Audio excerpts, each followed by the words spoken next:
मंगलवार भौम प्रदोष के दिन प्रदोष काल में यदि आपको कहीं से शमी पत्र मिल जाए,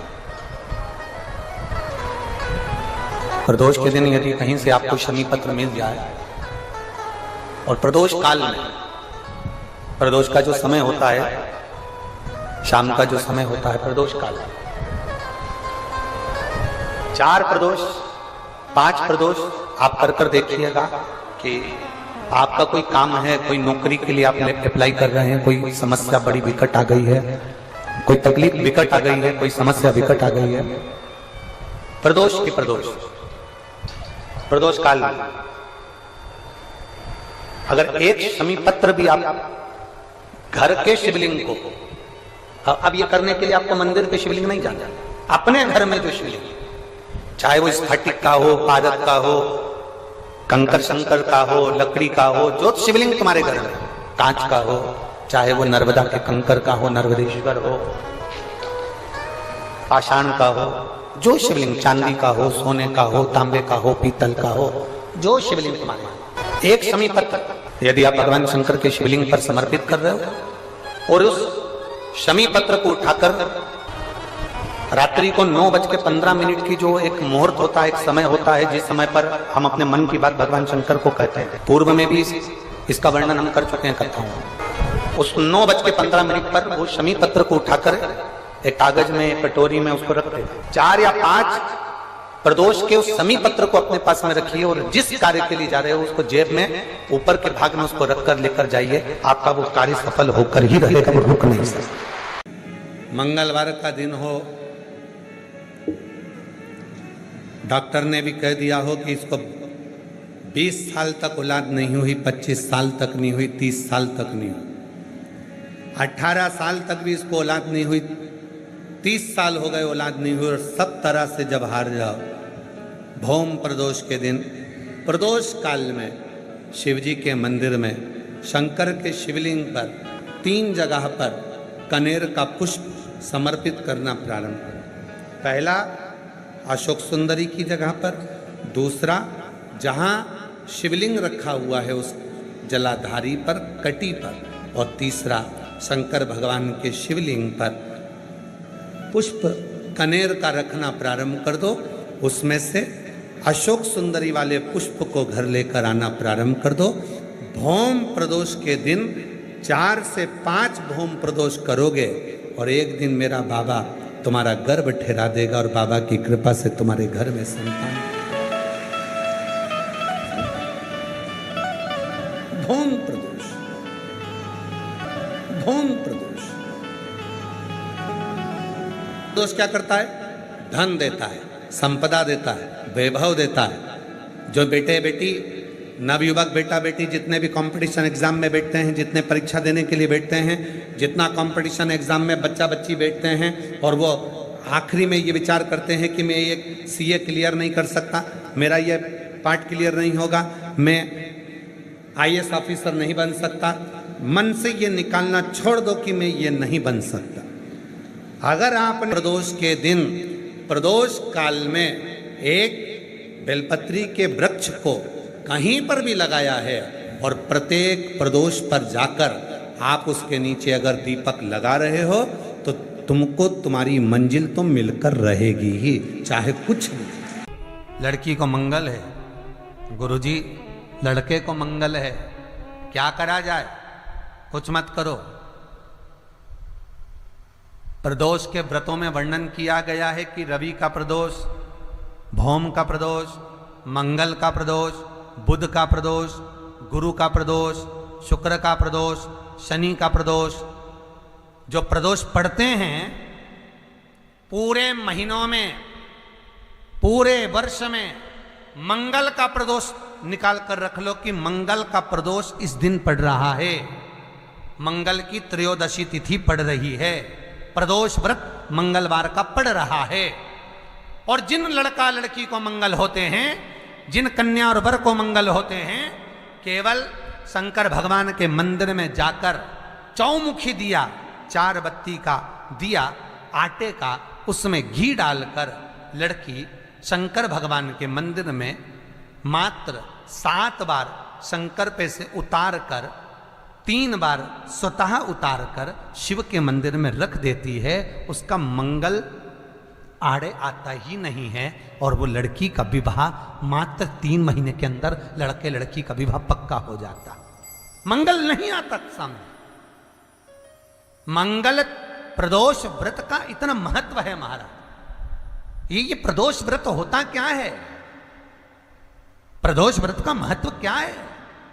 शिव महापुराण की कथा कहती है शंकर भगवान का प्रदोष का व्रत, अर्थात चंद्रदेव को जो क्षय रोग हो गया, बीमार पड़ गए, शरीर गलकर नीचे गिरने लगा, तब देव ऋषि नारद ने भगवान चंद्र को शंकर भगवान के पूजन का विधान बताया और पूजन करते करते त्रयोदशी तिथि आ गई।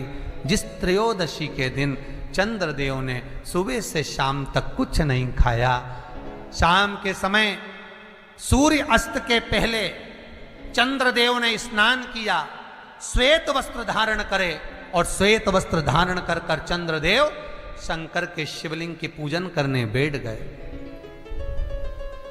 शंकर भगवान के शिवलिंग की पूजन जब चंद्रदेव ने करी, हाथ में अक्षत लेकर चंद्रदेव ने शंकर को समर्पित करे, ओम उमापति नमः कहकर जब चंद्रदेव ने शिव को समर्पित करे, भगवान शंकर त्रयोदशी के दिन प्रदोष समय में, प्रदोष काल में प्रकट हो गए और प्रकट होकर बोले, ए चंद्र, तुमने आज मेरा अनुरोधन किया है, आज मेरा स्मरण किया है, जाओ आज त्रयोदशी के दिन प्रदोष काल में मैं तुम्हारे शरीर को स्वस्थ करता हूं।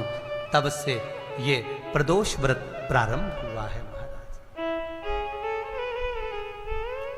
किसने करा है प्रदोष व्रत?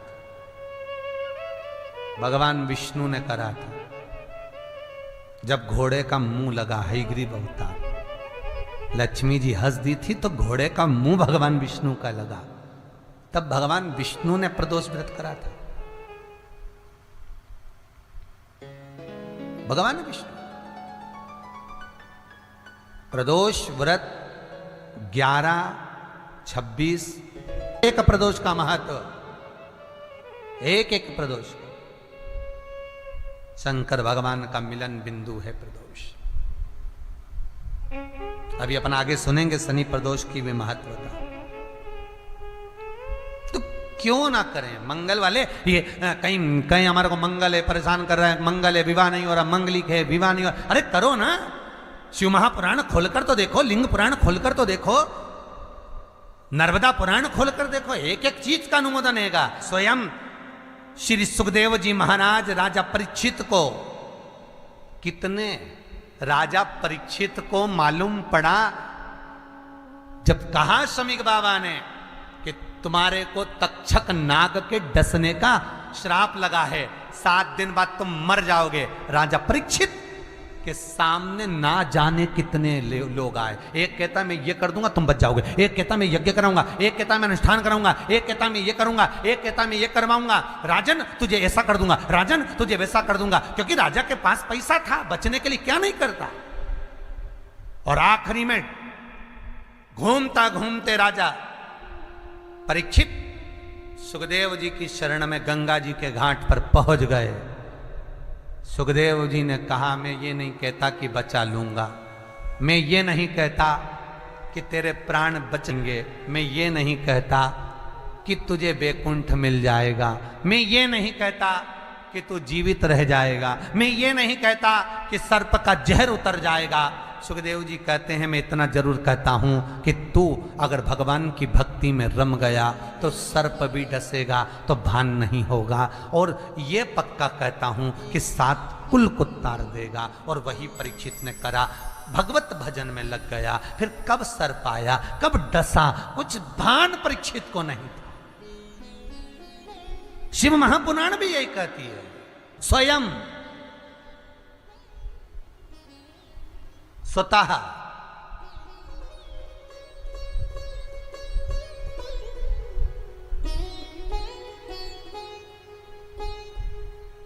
अपना स्वयं का करिए, भजन करो। मंगल है, राहु है, केतु है, दशा बेकार चल रही है, लक्ष्मी नहीं आ रही, कष्ट बहुत है, फैक्ट्रियां नहीं चल रही, कहीं मत जाओ, मेरे शिव की शरण में जाकर एक बार शिव महापुराण को पूरी सुनो और उसमें जो जो उपाय बताए गए हैं, हम ये नहीं कहते कि हम कुछ कर देंगे, हम ये नहीं कहते कि हमारे पास कोई विद्या है। मेरा निवेदन आप सबसे है, आप सबसे भी मैं निवेदन करना चाहूंगा। कई माताएं फोन कर कर बोलती हैं हमारे को कष्ट है, हमें गुरुजी से बात करना है, हमको ये पूछना है, हम नहीं, आपसे निवेदन है, कुछ पूछने के लिए आप कभी भी कॉल ना करिए, फोन ना करिए, कुछ पूछने के लिए आप मैसेज ना करिए, हम नहीं बता पाएंगे। क्यों? क्योंकि शिव महापुराण में जो लिखा है हम केवल वो बता सकते हैं और केवल पुराण में बता पाएंगे। हम यहाँ से नीचे उतरे, हम वही साधारण से मनुष्य हैं जो आप टीवी के सामने बैठे हो, वही की वही हम भी हैं। केवल ये व्यासपीठ, ये पुराण, ये शास्त्र, इसके सिवाय हमारे पास कोई विद्या है ना हम कुछ जानते। हाँ, पुराण में से निकाल कर उपाय, एक दो किताब, 5-6 किताब लिखी हैं, पंचामत है, तर्पण है, मन मंत्र है, मन दर्शन है, गदा चरित्र है, ऐसी 5-6 किताबें लिखी हैं। उन किताबों में सब कुछ लिख दिया है। पहले जहाँ कथा होती थी किताब वहाँ मिलती थी, अब कथाएं पंडालों में नहीं हो रही है, तो कई लोगों ने फ़ोन कर कर बोला तो हमें किताब कैसे मिलेगी, तो उसके लिए विचार कर कर कल परसों से ऐसा कर दिया है कि टीवी पर एक नंबर किताब मंगवाने के लिए भी अलग से डाला जा रहा है कि आप उनसे किताब मंगवा सकते हो। पर वो हमारी संस्था के ऊपर नहीं, हमने उसमें नंबर दे दिया कि आप इनसे किताब मंगवा लो, आपको इन किताब प्राप्त हो जाएगी, मिल जाएगी। उसमें उपाय लिखे, करो, खुद करो, दूसरे से नहीं। पर जो बार बार पूछने के लिए फोन लगाएं कि हमें गुरुजी से ये पूछना है, हमें, हम जो बता दिए शिव महापुराण में, बस पुराण के अलावा कुछ नहीं, शास्त्र के हटकर कुछ नहीं बोलेंगे। जो शास्त्र सम्मत है, स्कंद पुराण में, विष्णु पुराण में, नर्मदा पुराण में, लिंग पुराण में, शिव महापुराण में, भविष्य पुराण में जितनी जितनी बातें लिखी होती है उसको छाट छाट कर लेकर आते हैं, आपको बता देते हैं कि आप ये कर लो, उससे फायदा मिल जाएगा। कोई ज्योतिषी नहीं, कोई कुछ नहीं, बस केवल भजन करो, शंकर का अनुमोदन करो और विश्वास रखो शंकर पर, तो किसी को 1 रुपया देने की जरूरत नहीं पड़ेगी। भजन करो, विश्वास शंकर पर रखना, जन्म मरण और परण वो देगा, सुख वो देगा, समृद्धि वो देगा। जिसके घर में बहु रिद्धि सिद्धि हो, जिसके घर में अमोद और प्रमोद पोते हो, जिसके घर में शुभ और लाभ दरवाजे पर बेटे बनकर विराजमान होते हो, जिसके घर में स्वयं अखंड सौभाग्य देने वाली पार्वती हो, जिसके घर में लक्ष्मी देने वाली लक्ष्मी बेलपत्र के पेड़ के नीचे झाड़ू लगाती हो, जो स्वयं सरस्वती को स्वर प्रदान करता है, वो शंकर है। जब सब कुछ उसके पास में है, कुबेर का खजाना वो चोर को दे देता है, जब सर्वस्वता उसके पास है, तो आप इधर उधर डोलते क्यों हो? क्यों डोलो? उस पर विश्वास रखो। वो शंभु, वो शंकर, वो त्रिकालदर्शी, वो कैलाशी, वो अविनाशी सुख देगा, आनंद देगा। पाने का तरीका केवल उसको रिझाओ। जो मंदिर आपसे दूर हो, जिस मंदिर में कोई नहीं जाता, जिस मंदिर में कोई दिया तक नहीं लगाता, उस मंदिर में तुम जाओ और उस मंदिर में एक दिन जाकर प्रकाश कर कर आना, एक बार दिया जला कर आना, मंदिर की सफाई करी आना, शंकर जी पे जल चढ़ाकर उनको स्नान कराकर, कोई पत्ती पेड़ पौधे की पास में हो तोड़ के चढ़ाए आना। 2-4 बार कर कर देखना कितना शांति, कितना धीरज, कितना आनंद, कितनी समृद्धि, कितनी लक्ष्मी मिलती है। तुम करोगे तुम्हारा पेट भराएगा, हम करेंगे हमारा पेट भराएगा। स्वयं करिए और बाबा विश्वनाथ से विनती भी करना।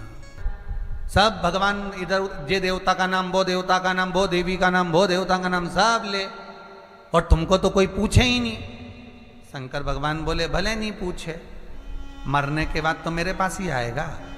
मेरे ससुर ने मुझे श्राप दिया है, दक्ष प्रजापति ने, शंकर मैं तुझे श्राप देता हूं कि तू शमशान में निवास करेगा।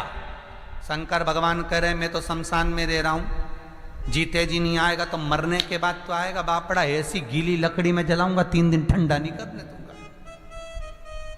आ मेरे पास तब बताऊं तेरे को। और तुम देखना 3 दिन तक ठंडा नहीं हो, पानी डाल डाल के ठंडा करना पड़े, जब जाके राख में से वो हड्डियां बटोरना पड़े। शंकर जी नहीं ठंडा करे, जपा दुनिया को जपा, मुझे भूल गया। जो करीब में है पहले उसको बुलाओ, साथ वो देगा। जो तुम्हारे पास में है पहले उसको बुलाओ, ले जाकर हॉस्पिटल तो छोड़ ही देगा।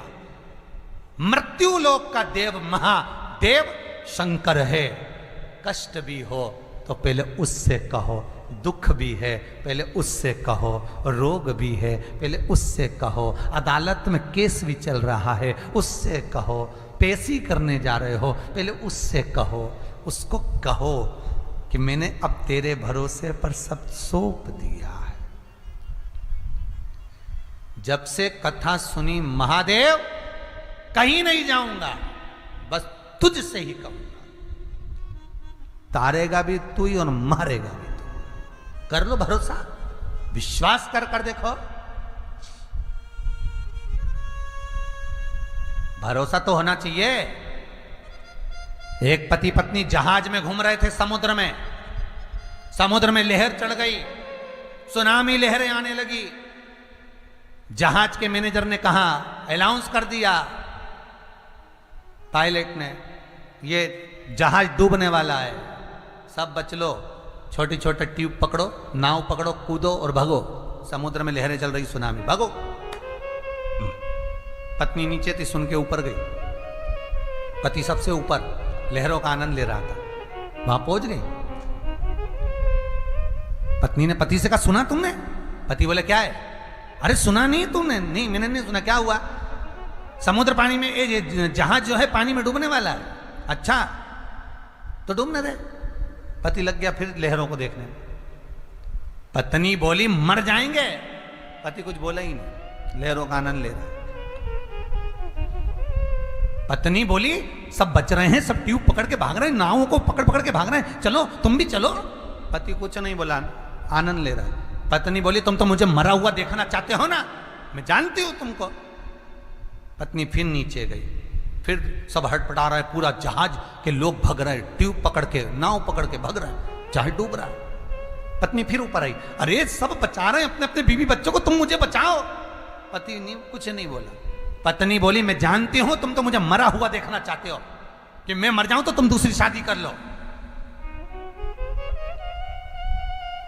मैं मर जाऊंगी तब मालूम पड़ेगा। पति ने जेब में से बंदूक हेड़ी, मरो मरो करती है, ले मैं अब भी मार दूं। और जेब में से बंदूक लगकर पत्नी के सिर पे रख दी। खटका दबने ही वाला था और पत्नी हंसी खूब जम जम के।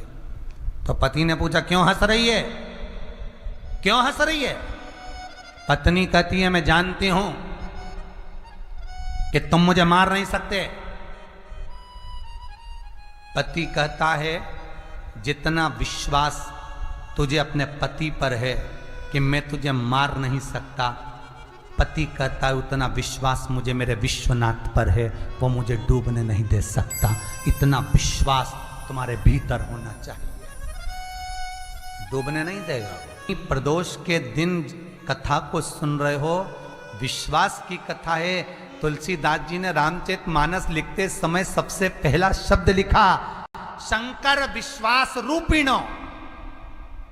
शंकर विश्वास रूपिणो, ये तुलसीदास जी रामचरितमानस के भीतर लिख रहा है। शंकर पर अगर विश्वास हो गया तो जीवन सार्थक हो गया, कुछ नहीं सोचना फिर।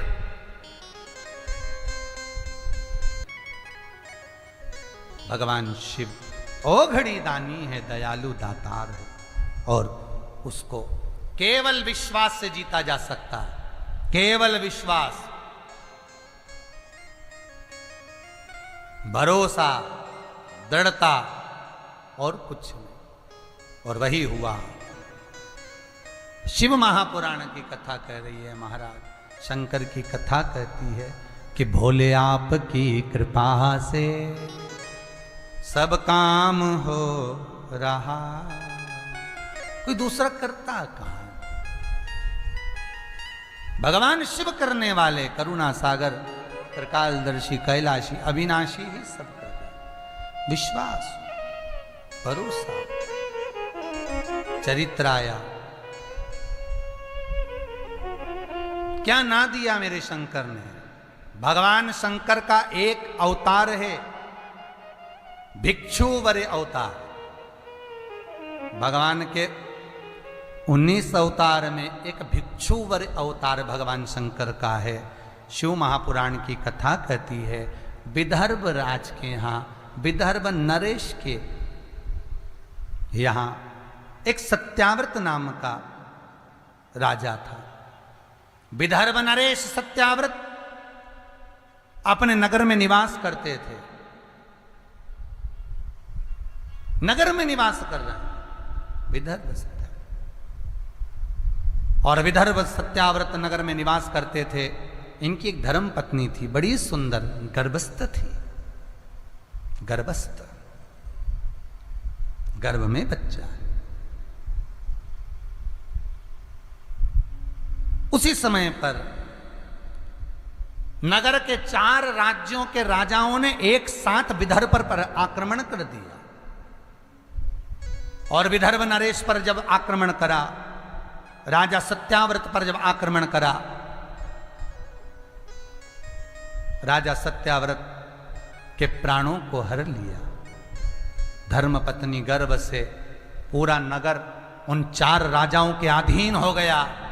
पत्नी अपने प्राण बचाकर भागी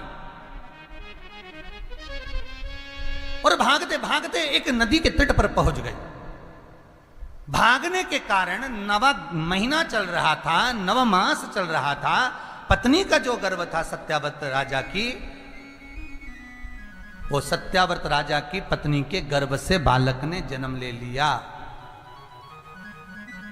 और जन्म लिया, रानी उसको जन्म देकर नदी में कूद गई, वो भी मर गई। सत्याव्रत भी चले गया।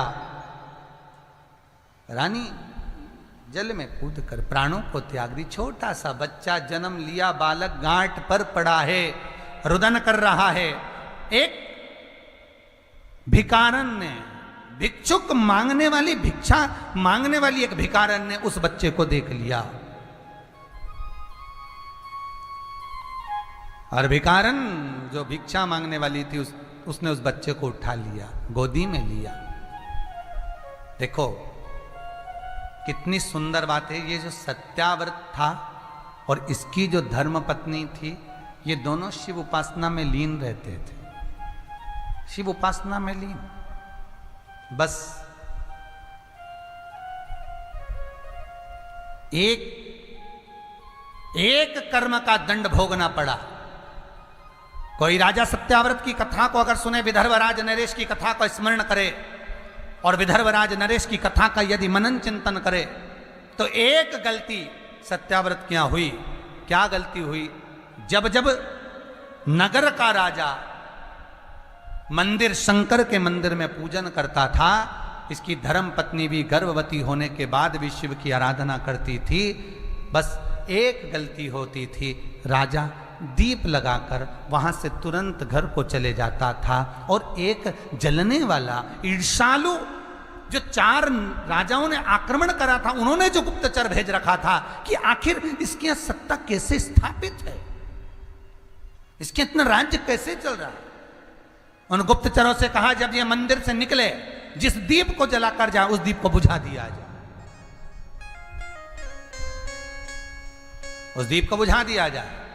इसलिए आज भी प्रमाण है, मंदिर में अगर दिया लगाने जा रहे हो, बाती लगाई है आपने मंदिर के अंदर, तो कुछ देर बैठिए, कुछ देर स्मरण करिए। हमारे यहां तो यहां तक कहा गया है कि किसी मुर्दे को अगर जलाया भी जाता है तो कपाल क्रिया तक रुकना पड़ता है कि थोड़ा रुकिए, कोई पीछे से आकर कुछ कर ना जाए। दीप जलाएं, थोड़ी देर रुकिए। और दीप का भी नियम है महाराज, दीप का भी नियम है। दिए में जो फूल बत्ती लगती है, गोल बत्ती लगती है, गोल वाली, ये बत्ती हमेशा कोई विष्णु भगवान की पूजन कर रहे हो, शिव जी की पूजन कर रहे हो, कोई अन्य देवता का अगर आप स्मरण कर रहे हो तो गोल बत्ती लगाई जाती है। भगवान के मंदिर में पूजन कर रहे हो तो गोल बत्ती लगाएं। लंबी बत्ती, लंबी वाली जो बत्ती होती है लक्ष्मी की पूजन में, देवी पूजन में, जितनी भी माताओं की आप पूजन करोगे, जितनी भी देवियों का आप स्मरण करोगे, उसमें लंबी बत्ती का प्रमाण। पितरों की पूजन में लंबी बत्ती का प्रमाण है। पितरों को कभी गोल बत्ती नहीं लगती। आप मटके के पास में, परिंदे के पास में, जल के पात्र के पास में कोई भी अगर दिया लगाएंगे तो वहां गोल बत्ती रखकर लगाएंगे तो घर में लक्ष्मी नहीं टिकेगी। कई लोग कहते हैं कि परिंदे के पास, मटके के पास में, पानी के स्रोत के पास में जहां जल भरते हैं, हंडा रखते हैं, टंकी रखते हैं, वहां पर मटके के पास बत्ती लगाओ, दिया लगाओ, पितर शांत रहेंगे। तो पितरों को शांत करो, मना नहीं है, पर दिया लगाने का नियम है कि पितरों को अगर आप दिया लगा रही हो मटके के पास, परिंदे के पास, या अमावस्या के दिन पितरों के लिए अगर दीप लगा रही हो तो गोल बत्ती अगर लगाओगी तो कार्य कभी सफल नहीं होगा। धन आएगा जाएगा, टिकेगा नहीं। इसलिए पितरों के लिए अगर दिया लगाना है, पूर्वजों के लिए दिया लगाना है, पितरों के लिए अगर दीप लगाना है तो लंबी बत्ती लगाइए, लंबी बत्ती। महाराज, लंबी बत्ती का प्रमाण हमारे यहां शास्त्र करता है, गोल बत्ती का प्रमाण। और सुंदर चरित्र कहा, यदि आपके जीवन में बहुत ज्यादा लक्ष्मी से तकलीफ है, कष्ट बहुत ज्यादा है, या इसलिए शायद कहा जाता है कि भगवान को सर्वश्रेष्ठ कौन सा चंदन अच्छा लगता है। आपको पहले भी कथा में कहा, आगरा की कथा अगर किसी ने सुनी होगी तो उसमें वर्णन किया, भगवान को सर्वश्रेष्ठ चंदन कौन सा, भगवान को सर्वश्रेष्ठ चंदन कौन सा प्रिय है। वो कौन सा चंदन है जो भगवान विष्णु को लगाएं, राम को लगाएं, कृष्ण को लगाएं। वो कौन सा चंदन है जो श्री हरि को लगाया जाए। तो जीते जी भगवान विष्णु एक बार गले लगाते हैं, उसको कहते हैं हरि चंदन। कौन सा चंदन है? हरि चंदन। हरि चंदन बाजार में नहीं मिलेगा, हरि चंदन आपको बनाना पड़ेगा। कैसे बनाना है? तुलसी जब सूख जाए उसकी जड़ को निकाल लिया जाए, वो जड़ को पानी में धो लिया जाए, धोने के बाद उसको सिलवट्टे पर, पत्थर पर घिसा जाए और घिसकर उसमें थोड़ा सा कुंकू, रोली डालकर तैयार कर कर जो भगवान विष्णु के मस्तक पर, कृष्ण राम के मस्तक पर लगा देते हैं और उसकी एक बिंदी अपने हृदय पे लगा लेते हैं। जीते जी भगवान एक बार उसको गले लगाते ही हैं। हरि चंदन प्रियता। जैसे शिव महापुराण में रुद्र चंदन का भाव है, शिव महापुराण में रुद्र चंदन का प्रमाण दिया जाता है। अगर आपने लिंग पुराण पढ़ी हो तो उसका 5वां स्कंद अवश्य पढ़िएगा महाराज। और शिव महापुराण अगर पढ़ रहे हो तो उसका कुमार खंड पढ़िएगा, जिसमें रुद्र चंदन का प्रमाण है। रुद्र चंदन कैसा? रुद्र चंदन का प्रमाण कैसा? तो महाराज कहा, चंदन घिसकर, पीला चंदन घिसकर उस चंदन को 3 मुखी रुद्राक्ष पर लपेट लिया जाता है। 3 मुखी रुद्राक्ष पर उस चंदन को लपेटा जाता है। लपेटोगे उसके बाद उसको ऐसा गोल करोगे तो एकदम चिकना हो जाए, एकदम चिकना, ठीक है, एकदम चिकना हो जाए। और उस चंदन को आप शिवरात्रि के दिन, और कोई से भी महीने की शिवरात्रि, किसी भी महीने की हो, सब फलदायी होती है। अगर आप पंचांग में देखेंगे तो शिवरात्रि लिखी हुई आती है, हर महीने शिवरात्रि पड़ती है। किसी भी महीने की शिवरात्रि पर रुद्र चंदन, अर्थात जो चंदन का आपने 3 मुखी रुद्राक्ष में लेपन करा है, उसका गोला बनाया है, वो चंदन अच्छा मोटा मोटा कर लेना, अच्छा बढ़िया, ऐसा नहीं कि थोड़ा बहुत ही लगाओ, पूरा रुद्राक्ष दिखना नहीं चाहिए, पूरा लपेट कर उसको शंकर के शिवलिंग पर ले जाकर रख दीजिए और फिर धीरे धीरे शंकर भगवान का जल अभिषेक करना प्रारंभ कर दीजिए। वो चंदन पूरा धीरे धीरे शंकर के शिवलिंग पर डलना चाहिए। शंकर के मूल मंत्र श्री शिवाय नमस्तुभ्यम का जाप करिए। यह कहलाता है रुद्र चंदन। इस चंदन के अभिषेक से महाराज जो काम नहीं होता आप कर कर उस कार्य को प्राप्त कर सकते हो, सिद्ध कर सकते हो। रुद्र चंदन, हरि चंदन, रुद्र चंदन, ये वो चंदन है जो जीवन का सुख प्रदान करने वाले, हरि तत्व देने। रुद्र चंदन। तो महाराज शिव महापुराण कथा कह रही है, भगवान भूत भावन भूतेश्वर शंकर के 19 अवतार में से आज भगवान शंकर का जो अभिषेक सत्याव्रत करता था, धर्मपत्नी करती थी। एक काम हुआ कि उनके नगर में उनके ईर्षालु जो राजा थे, उन्होंने गुप्तचर छोड़े थे। शिव मंदिर में जाते दीप को बुझा देते, उसका दोष जो दिया लगाया उसको प्राप्त होता था। महाराज आपको पहले भी कथा में कहा, कन्यादान आपने करा है, गौदान आपने करा है, लक्ष्मी का दान आपने करा है। इसलिए शिव महापुराण की कथा कहती है इन 3 दान करने से पहले 50 बार विचार करिए। कन्यादान करने से पहले 50 बार विचार करना। क्या अच्छे लड़के को दी है, लड़का अच्छा होना चाहिए, परिवार अच्छा होना चाहिए। बेटी अगर रोएगी, बेटी को दुख होगा, तो कन्यादान करने वाले को रोना पड़ेगा। गौदान करने से पहले विचार करिए, गाय किसी ऐसे ब्राह्मण को मत दो जो 4 दिन साथ में रखे और मालूम पड़े बाद में बेच दे। गाय अगर कसाई की यहाँ कटेगी तो दुख तकलीफ उसको होगी जिसने संकल्प दिया है गौदान। गाय दान करने से पहले 50 बार विचार करो, कन्या दान करने से पहले 50 बार विचार करो, लक्ष्मी दान करने से पहले विचार करो। किसी ऐसे भिखारी के कटोरे में मत देना जो शाम को जाकर मदिरा पान में लगा दे, वेश्यावृत्ति में लगा दे, सुबह तुमसे ले और शाम को जुए में लगा दे। ऐसे को लक्ष्मी मत देना। तो निवेदन है, गौदान करने से पहले सोचना, कन्या दान करने से पहले सोचना और लक्ष्मी दान करने से पहले सोचना। सही जगह लगे तो देना, मत दो, बिल्कुल ना दो। आज दीप दान करने का समय, दीप दान की जो प्रधानता शिव महापुराण कह रही है, राजा सत्याव्रत का जो चरित्र वर्णन कर रहा है, दीपदान जो राजन करे उस दीप को बुझा दिया। दीप लगाने वाले का वो होना चाहिए क्रम कि वो ध्यान रखे उस चीज का।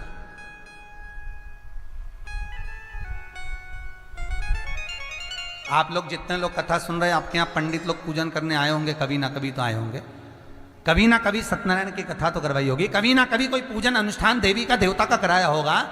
आपने पंडित जी ने अगर दिया लगाया है, जजमान से अगर दीप लगवाया है तो जजमान को ध्यान रखना पड़ता है, और पंडित ने ध्यान दिया लगाया है तो पूरी पूजन में पंडित को ध्यान रखना पड़ता है कि दिया ठंडा नहीं होना चाहिए। जो दीप लगाए ये उसका मान होना चाहिए, ये उसका स्मरण।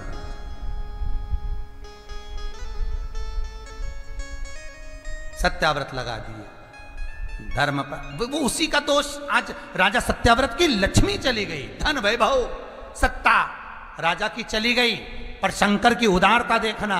राजा के कर्म का भोग तो राजा को मिल गया, चले गया, पत्नी भी चली गई, पर उसके जो पुण्य करा था, जो सत्कर्म करा था, जो शिव का अभिषेक करा था, पूजन करा था, वो वंश नहीं मिटने दिया मेरे विश्वनाथ ने, वो वंश नहीं समाप्त होने दिया मेरे शंभू ने। एक भिकारन के हाथ में बच्चा आ गया, शंकर भगवान भिकारी बनकर आए। दुनिया में कोई देवता नहीं होगा जो भिक्षुक बनकर आया होगा। स्वयं भगवान विष्णु भी राजा बलि के दरवाजे पर बामण का रूप रखकर आए थे भिक्षा मांगने के लिए, पर शंकर भगवान ब्राह्मण का रूप रखकर नहीं आए। भगवान शंकर भिखारी बनकर, भिक्षुक बनकर आए।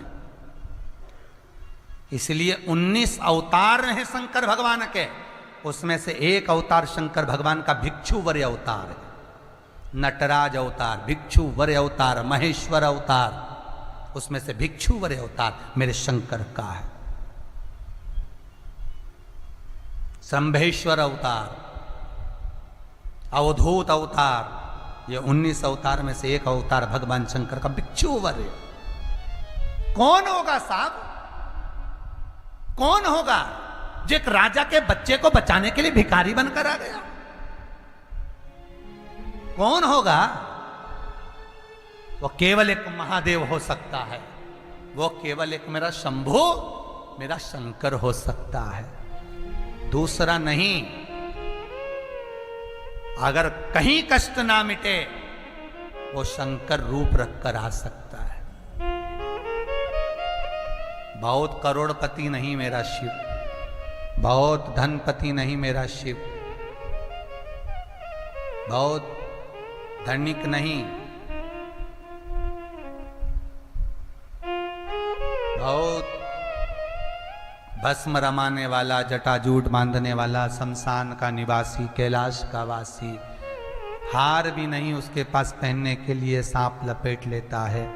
तुम हार पहनो, सौभाग्य का पहनो, अखंड सौभाग्यवती रहो। पांव में कोई पादुका नहीं उसके, कोई सिंहासन सोने और चांदी का नहीं उसका, मृतशाला पर बैठ लेता है। रुद्राक्ष की माला है, मेरे शंभू के गले में सर्प है, सिर पर गंगा रखा हुआ है, मस्तक पर चंदा रखा हुआ है। कर्पूर गौरम करुणावतारम का सुख भोगने वाला मेरा शंकर भोला है। पार्वती खुद कहती है, आप अपने लिए सोने की नगरी क्यों नहीं बसा लेते, हीरे पन्ने का महल क्यों नहीं बना लेते? शंकर कहते हैं, अब बाप एसी के रूम में रहे और बेटे हॉल में सोएं, बाप को अच्छा नहीं लगेगा। बाप कहता है, बच्चों की शादी हो गई, तुम अच्छे अच्छे रूम में रहो, मैं हॉल में सो जाऊंगा, मेरा पलंग यहां डाल दो। वो बाप होता है, वो बाप है। जैसे जैसे बच्चों की शादी होती जाती है, बाप अपना कमरा छोड़ देता है, मां अपना रूम छोड़ देती है। ये बड़े बेटे को दे दूंगी ये वाला रूम, छोटे की शादी होगी ये वाला रूम कर दो, मंजिले की शादी हो ये वाला कर दो, संजले की हो वो रूम कर दो। और माँ बाप हॉल में आकर बस जाते हैं। हॉल के अंदर शंकर कह रहे हैं पार्वती से, तू क्यों दुख करती है, क्या हो गया?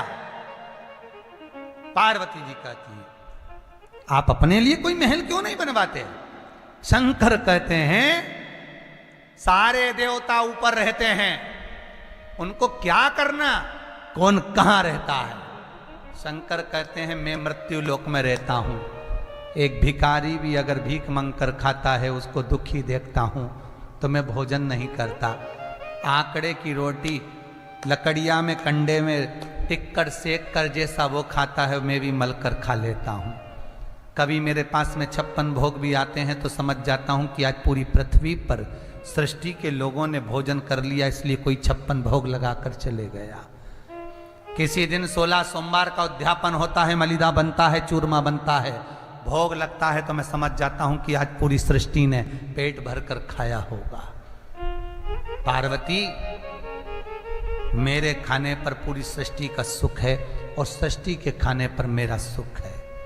जगत का बाप, जगत की मां पहले अपने घर के बच्चों को सुखी रखना चाहती है, पर उसका स्मरण हो तो। आप अगर सास को न मानोगे ही नहीं, ससुर को मानोगे ही नहीं, तो वो काय को जायदाद देगा, वो काय को अंगूठी देगा, काय को देगा? जाओ तुम तो पड़ोसन के पांव पड़ी, पड़ोसन से लो। जाओ तुम तो पड़ोसन के खूब रसगुल्ला खिलाया, अचार उससे पूछा तो उससे लो, अंगूठी ने चैन, जाओ उससे लो जायदाद। आशा सास से कि सास देगी जायदाद, सास देगी अंगूठी और चाय पिलाए पड़ोसन को। तो भगवान शंकर के जिसका भजन करा, जाओ उसके पास। बेटा मैं तो अलमस्ती में, जब आओगे जब देखा जाएगा। जपो, और जिसने जपा, चाहे वो लंका का राजा रावण हो, राम कृष्ण हो, चाहे नारद हो, चाहे नामदेव हो, जिसने जपा उसको छोड़ा नहीं। मार्कंडे की उम्र 16 थी, चिरंजीवी कर दिया। जिसके गर्भ नहीं था उसके गर्भ दे दिया। विश्वास हो, आओ शरण। बस दिखावा नहीं होना मेरे पास, मुझे दिखावा नहीं चाहिए। मैं दूंगा, अंबारियों से दूंगा, इतना दूंगा कि तू बटोर भी नहीं सकेगा। इतना दूंगा बटोरा नहीं जाएगा। आज प्रदोष प्रदोष की कथा आप सुन रहे हो, अपनी चित्त वृत्ति में धारण करना कि विश्वनाथ शंभो शंकर जब दे, विश्वनाथ शंभो शंकर जब देगा, बस विश्वास रखना इतना दे देगा कि तुम खुद फोन लगाकर कहोगे, एक बार गुरुजी से बात कराकर जरूर कहना कि शंकर ने इतना दिया है, एक बार अब कथा और करवाना है। ये राव परिवार, ये जिंदल परिवार और जितने कथा करवाने वाले भक्त हैं, ये डबल से कथा करवाएंगे, मुझे उम्मीद है। डबल से कहेंगे कि हमारी कथा करो, और आप भी सुनोगे लाइव। मुझे इतनी उम्मीद है मेरे विश्वनाथ पर, भरोसा मेरे शंकर पर। ये लगन लग गई, टूटेगी नहीं, छूटना नहीं है। आपका करा हुआ एक एक अंश, एक एक भजन उस देगा। भगवान शिव भिक्षुक बन गए, भगवान शंकर भिखारी बन गए। भिक्षु बड़े अवतार लिया शंकर ने, भिक्षु बड़े। और भिक्षु बड़े अवतार कर कर भिखारन के पास पहुंचते हैं। अब तो राजा सत्याव्रत चले गया था, अब तो धर्म पत्नी भी मर गई थी, राज्य सत्ता भी चली गई थी, सब जीत लिया दूसरे राजाओं ने। तो फिर क्यों आए भोलेनाथ, फिर क्यों आए भोलेनाथ? लोग भगवान को दोष देते हैं, इतना दुख है भगवान कहाँ है? भगवान कहते हैं तूने पुकारा कहाँ है? एक नाई का चरित्र याद आता है मुझे कथा में। एक नाई की दुकान पर एक व्यक्ति कटिंग दाढ़ी करवा रहा था। नाई की दुकान पे बहुत सारी बात कर रहे थे लोग। बात पहले राजनीति की बात हुई, ऐसा हो गया वैसा हो गया, फिर कोई बात हुई, फिर कोई बात हुई, फिर धीरे धीरे निकल गई। नाई और उसकी बात चल रही थी, पड़ोसी व्यक्ति सुन रहा था। सुनते सुनते उसने कटिंग दाढ़ी बनवा ली, बाहर जाके खड़ा हो गया। वहीं से एक व्यक्ति निकल कर जा रहा था, उसके बड़े बड़ी दाढ़ी हो रही थी, बड़े बड़े बाल थे, भिखारी था वो बेचारा, बहुत गंदा हो रहा था। जिसने कटिंग दाढ़ी करवाई थी बाजू वाला जो सुन रहा था, वो अंदर पहुंच गया नाई के पास, और नाई के पास पहुंचकर बोला, ओ भैया जरा जाओ ना, उसकी दाढ़ी कटिंग कर दो, वो सामने जा रहा है। तो नाई बोला पागल है क्या, वो मेरी दुकान में आएगा तो मैं कटिंग दाढ़ी करूंगा, मैं क्या उसके पीछे पीछे जाऊं? मैं उसके पास जाकर करूंगा? पागल हो गया हूं मैं? वो मेरे पास आए तो मैं दाढ़ी कटिंग करूंगा, मैं इधर उधर नहीं जाता।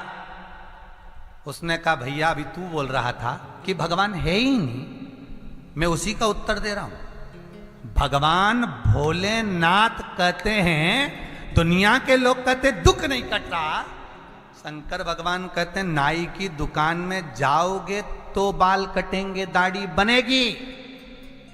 शंकर भगवान कहते हैं अगर मेरे दरबार में आओगे तो दुख कटेगा, मैं क्या तुम्हारे पीछे पीछे जाके दुख काटूं? मैं तुम्हारे पीछे पीछे जाके कष्ट काटूं? आओ तो, और आने के बाद अगर नहीं कटा तो बात दूसरी है, पर पूरा विश्वास रखकर आना। शिव महापुराण की कथा कह रही है, पूर्ण विश्वास, दिखावा नहीं मेरे शंभू को। जितने टीवी के माध्यम से सुन रहे हैं, फेसबुक यूट्यूब के माध्यम से सुन रहे हैं, निवेदन है विश्वास पूर्ण रखिए, विश्वास, और होगा तो करेगा, शिव करेगा। भगवान शिव ओघड़ी देता है। भिक्षु वर बनकर आ गया, एक भिखारी बनकर आया, उस भिखारन के पास में कहते हैं इस राजकुमार का पालन तुम्हें करना, तुम करो। भिखारन बोली मेरे पास खुद खाने के लिए नहीं, क्या खिलाऊंगी, क्या पिलाऊंगी, क्या दूंगी?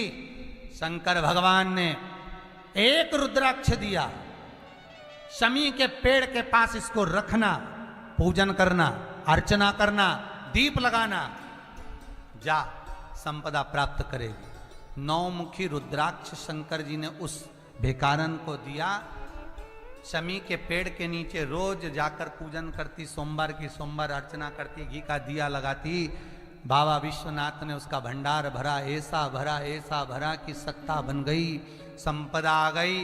राजकुमार को मालूम पड़ गया कि इन लोगों ने छल करा है, उस राजकुमार ने उनके साथ युद्ध कर कर उनको हरा कर वापिस सत्ता स्थापित कर ली।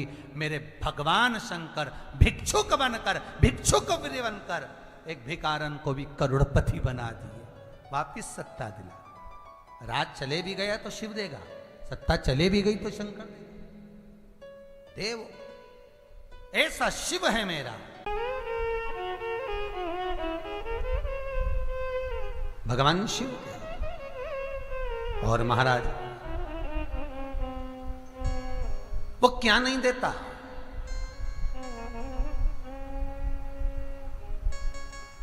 क्या नहीं देता वो?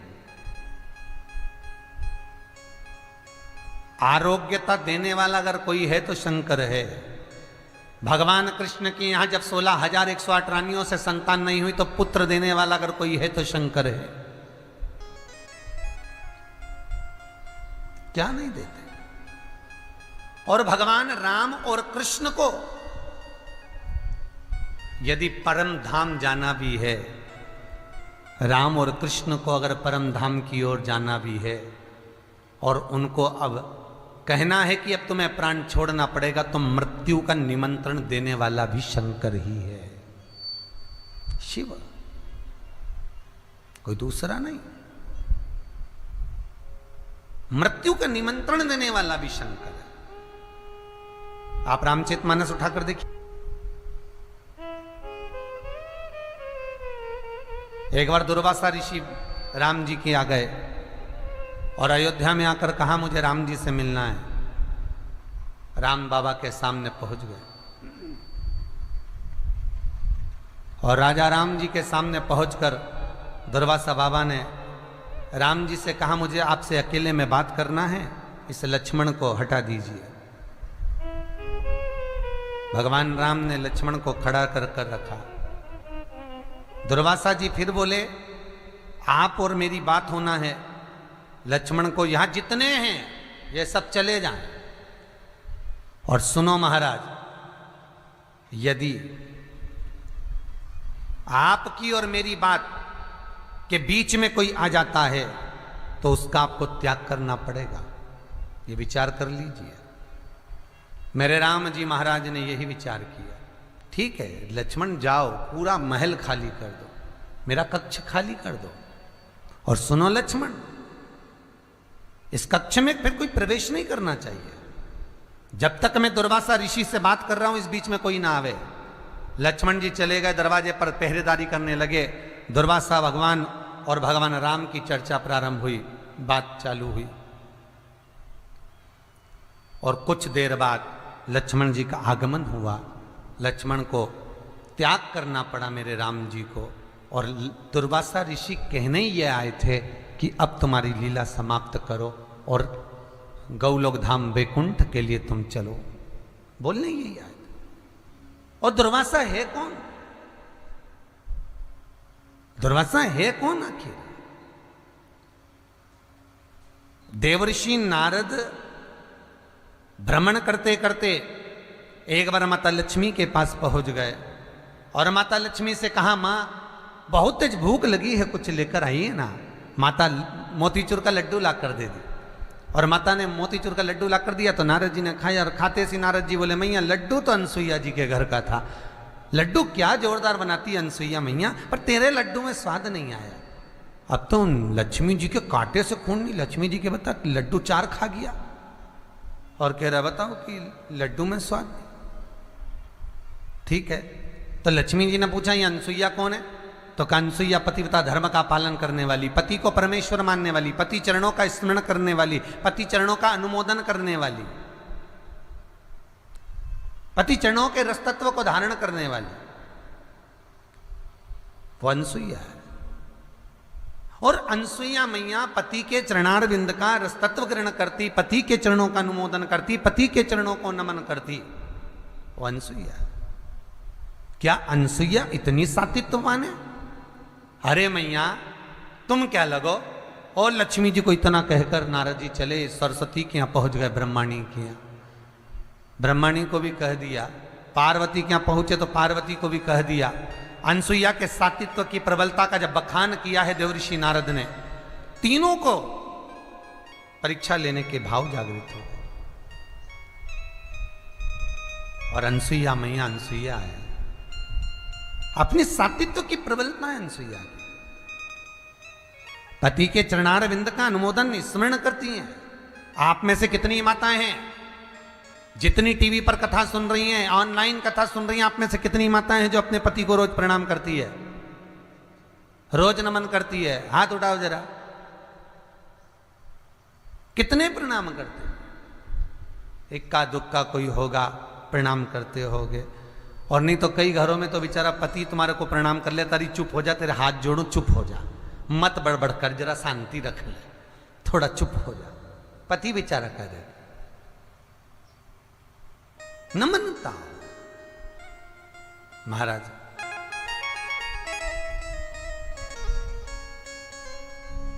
अब अनसुईया मैया पतिव्रता धर्म का पालन करने वाली, पति को परमेश्वर मानने वाली, पति चरणारविंद का अनुमोदन करने वाली, और तीनों देवियों ने अपने अपने पतियों से कह दिया। लक्ष्मी ने भगवान विष्णु से, ब्रह्माणी ने ब्रह्मा से, पार्वती ने शिव से कहा जाकर परीक्षा लीजिए, और नग्न अवस्था में परीक्षा लेना।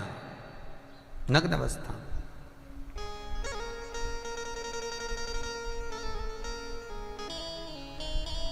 जाओ। चले ब्रह्मा विष्णु महेश ने जाकर आवाज लगाई, माता भिक्षाम देई, माता भिक्षाम देई। जैसे ही भिक्षा के लिए आवाज लगाई, अनसुईया जी बाहर आए। बाबा ये लो। तीनों देवता जो ब्राह्मण के रूप में थे, उन्होंने कहा भिक्षा ऐसे नहीं लेते, वस्त्र उतार कर आओ, नग्न अवस्था में आओ। अनसुईया जी कहती हैं, बाबा किसी पर पुरुष के आगे नारी कैसे वस्त्र विहीन आ सकती है? बाबा कहते हैं, माता भिक्षा तो हम ऐसे ही लेंगे, अगर आप भिक्षा नहीं दोगी तो हम भूखे रह जाएंगे, और हमारे भूखे रहने का दोष आपको लगेगा, भिक्षा दीजिए। अनसुईया जी अंदर गई, आंत ऋषि के कमंडल का जल लेकर आई। अगर मेरा सातित्व पक्का है, मैंने पति की सेवा परमेश्वर मानकर करी है, तो ये तीनों की तीनों बच्चे हो जाएं, बालक हो जाएं। और जल छोड़ दिया, और ब्रह्मा विष्णु महेश 1.5 महीने के हो गए, और छोटे छोटे होकर उन अनसुईया जी ने गोदी में उठा लिया, उनकी झोली में थोड़ा थोड़ा सा अनाज दे दिया, विश्वकर्मा जी का ध्यान करा, पलना बनवाया चंदन का, रेशम की डोरी लगाई, और अनसुईया जी उनको झुला रही थी। इतने में अंत ऋषि आ गए, और अंत ऋषि ने आकर पूछा, अनसुईया ये किनके बच्चे हैं? अनसुईया जी कहती है, महाराज सब अपने। अंत ऋषि बोले, अभी स्नान करने गया था तो एक भी नहीं था। अनसुईया जी बोली, भगवान जब देता है तो छप्पर फाड़ कर देता है। अरे अनसुईया बताना ये बच्चे कहां से लाई है? अनसुईया जी ने सारा चरित्र सुना दिया। अंत ऋषि भी खुश हो गए, घर में 3-3 बच्चे आ गए। अब अनसुईया जी के यहाँ तो आनंद था, रोज नया नया आनंद, चिंता उनको लग गई। लक्ष्मी ने पार्वती से पूछा, तेरा आया क्या? ब्रह्माणी ने नहीं। तीनों देवियों ने एक जगह पर इकट्ठी हो गई, वहीं से देव ऋषि नारद निकल कर जा रहे थे श्रीमन नारायण। देव ऋषि नारद निकल कर जा रहे, और नारद जी ने बड़े मीठे स्वर में निकल कर जा रहे थे श्रीमन नारायण। कहते कहते लक्ष्मी जी ने बड़े मीठे स्वर में आवाज लगाई, बेटा नारद, ओ बेटा नारद। नारद जी को लगा आज मैया कितना मीठा बोल रही है, कितना मीठा। और जब माताएं मीठा बोलती है तो समझ लो कि कुछ तो चाहिए। जब माताएं बोले ए जी तो तुरंत खसक लो जी, नहीं तो 500 गया जी, ये पक्का है। आज मैया बड़ा मीठा बोल रही है। बोलो माँ क्या चाहिए?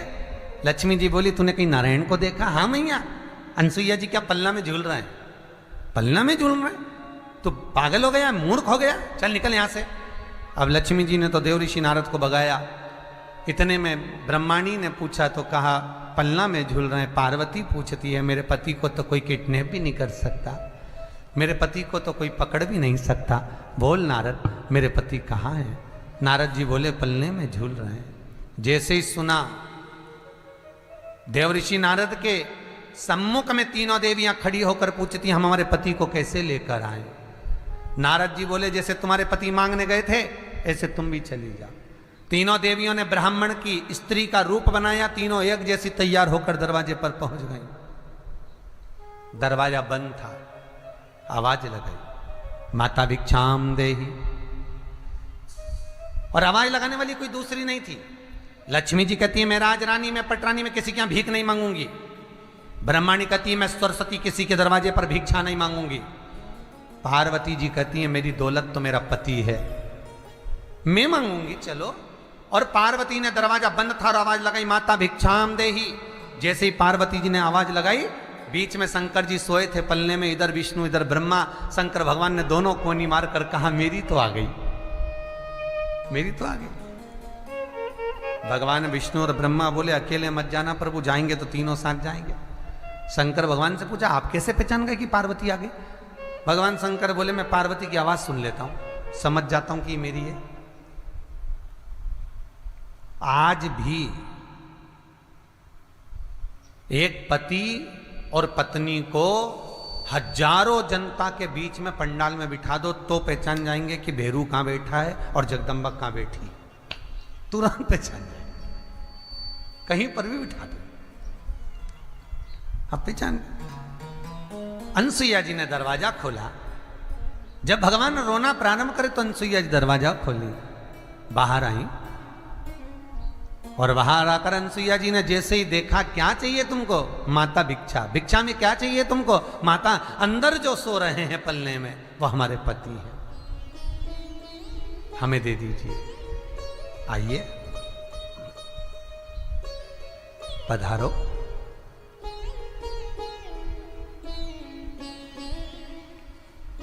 उठा लो। इतने में अंतरिक्ष आ गया। अंतरिक्षी ने कहा अनसुईया ये कौन है? अनसुईया जी कहती हैं तीनों से, जाओ तुम्हारे ससुर हैं, जाओ प्रणाम करो। तीनों लक्ष्मी ब्रह्माणी पार्वती ने प्रणाम किया। अंतरिक्षी ने अनसुईया का हाथ पकड़कर बोला री अनसुईया बेटे तित्ते से, और बहू लिया ही साथ साथ हाथ की।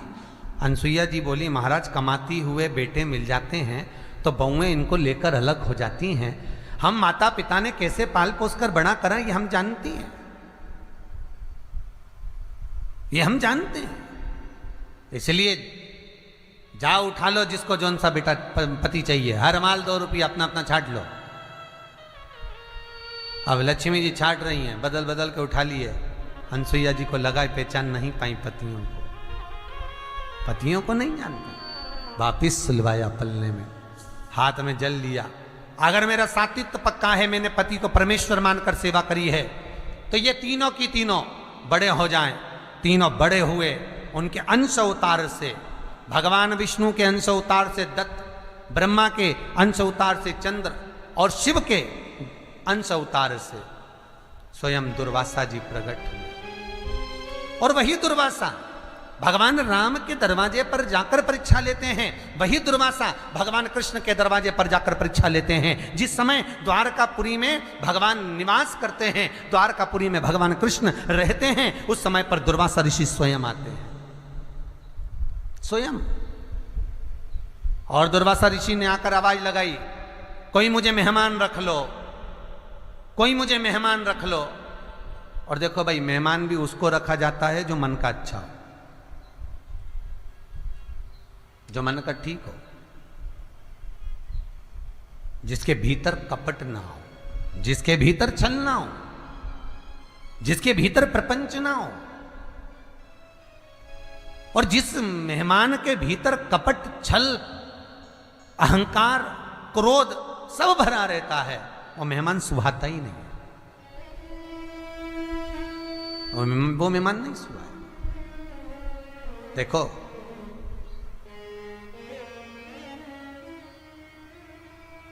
बेटियां शादी के बाद घर में आए, जब मायके आए, तो ये जो मायका है ये बेटियों का घर है, ये बेटियों का घर है मायका। कई बेटियां कहती हैं कि हम पराये से लगते हैं, पराये से हम लगते नहीं, तुम पराया बनाने का प्रयास करती हो।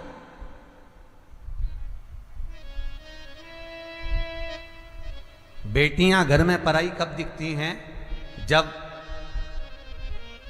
घर में आए मायके में और मुंह धोएं, हाथ पैर धोएं, और अपने पर्स में से निकालकर रुमाल से मुंह पोंछें। मायके में आने के बाद अपना टाविल निकालकर, अपना रुमाल निकालकर हाथ पैर पोंछें। घर में टाविल दिया है भाभी ने, भैया ने रखा है, रुमाल भी रखा है, पर बेटियां जब अपना रुमाल निकालकर मुंह पोंछती हैं तब लगता है कि अब ये पराई दिखने लगी है।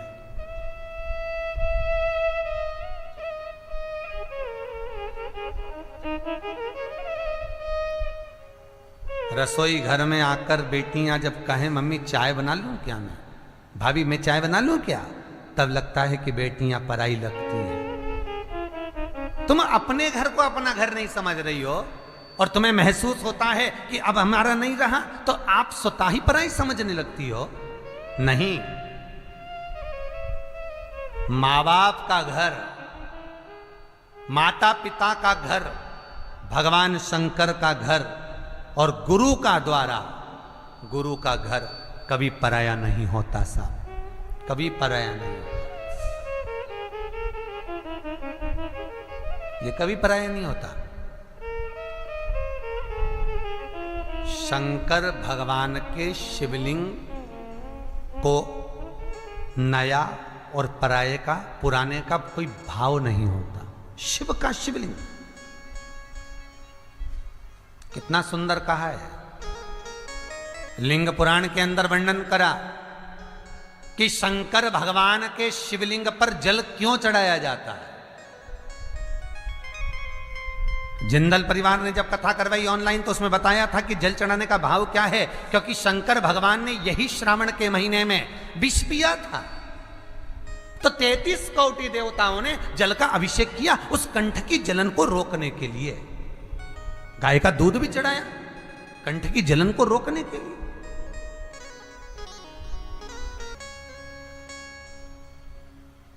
कल एक प्रश्न था, बड़ा सुंदर प्रश्न था व्हाट्सएप पर, किसी कॉलेज के लड़के ने लिखकर भेजा था, कृपया गुरुजी से पूछकर बताएं कि सबसे ज्यादा दूध श्रावण के महीने में ही शंकर भगवान पर क्यों चढ़ता है, उसका वैज्ञानिक कारण क्या है। भैया आप कथा सुन रहे हैं, बहुत प्रेम से सुन रहे हैं, इसकी मुझे खुशी है, प्रसन्नता है। श्रावण के महीने में शंकर भगवान पर गाय का दूध सबसे ज्यादा इसलिए चढ़ता है क्योंकि गाय हरा चारा खाती है। बारिश होने लगती है आषाढ़ से तो हरा चारा खाना गाय चालू कर देती है, और गाय जब हरा चारा खाती है तो उस हरे चारे में हो सकता है कोई जीव हो, कोई झिंगुर हो, कोई ऐसा जीव हो जहरीला, और वो गाय उस चारे को खाते खाते उसके शरीर में हरे चारे के रूप में वो विषधर जीव भी चला जाता है। जब विष अंदर जाता है तो गाय के रक्त के शरीर की नाड़ियों के माध्यम से दूध में मिल जाता है। इसलिए वैज्ञानिक कारण यह है कि गाय का जो दूध कच्चा निकलता था श्रावण के महीने में, वो शंकर भगवान को समर्पित कर देते थे कि ये विष वाला दूध हमारे घर में कोई पिए ना। इसलिए शंकर भगवान को कच्चा दूध चढ़ता है, पका हुआ नहीं, क्योंकि कच्चा दूध अगर श्रावण के महीने में हम पिएंगे तो हो सकता है उसमें कोई जीव हो और वो हमारे भीतर जाए, विष उत्पन्न कर दे।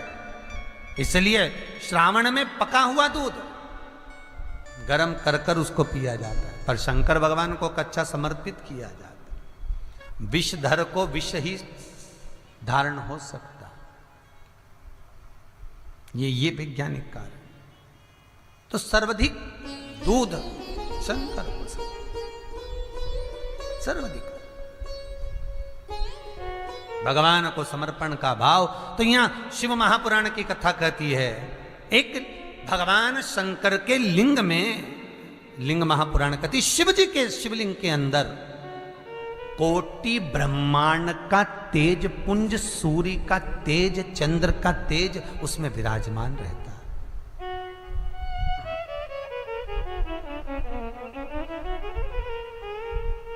उसमें विराजमान सारा तेज पुंज उस लिंग के अंदर विराजमान है। चाहे वो शिवलिंग पुराना हो चाहे ना आओ। वो कैसा? शिवलिंग का एक बार रुद्र अष्टाध्यायी से अगर अभिषेक हो जाता है, शिवलिंग का एक बार अभिषेक यदि हो गया तो वो शिवलिंग सिद्ध हो गया, उस शिवलिंग की सिद्धता हो।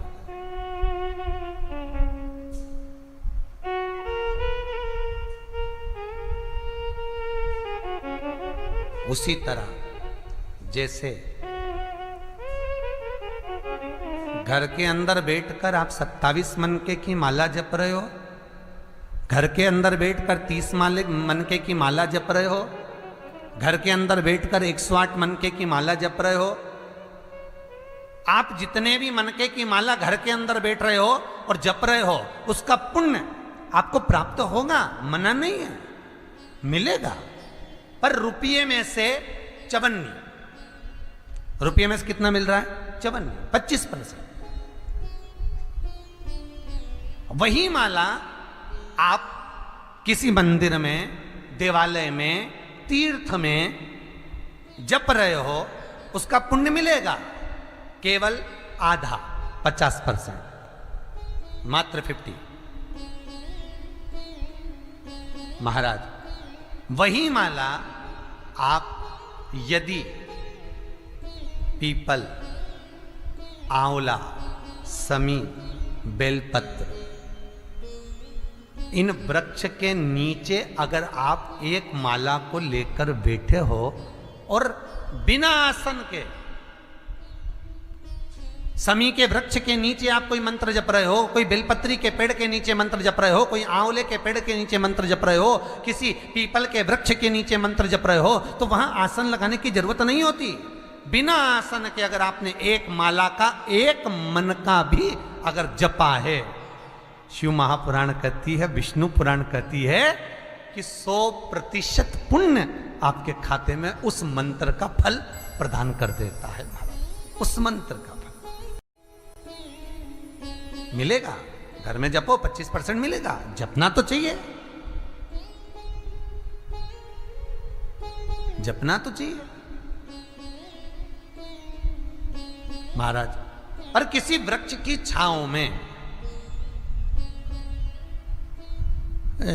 शुक्रताल में, जहां सुखदेव जी महाराज ने राजा परीक्षित को श्रीमद् भागवत कथा श्रवण कराई है,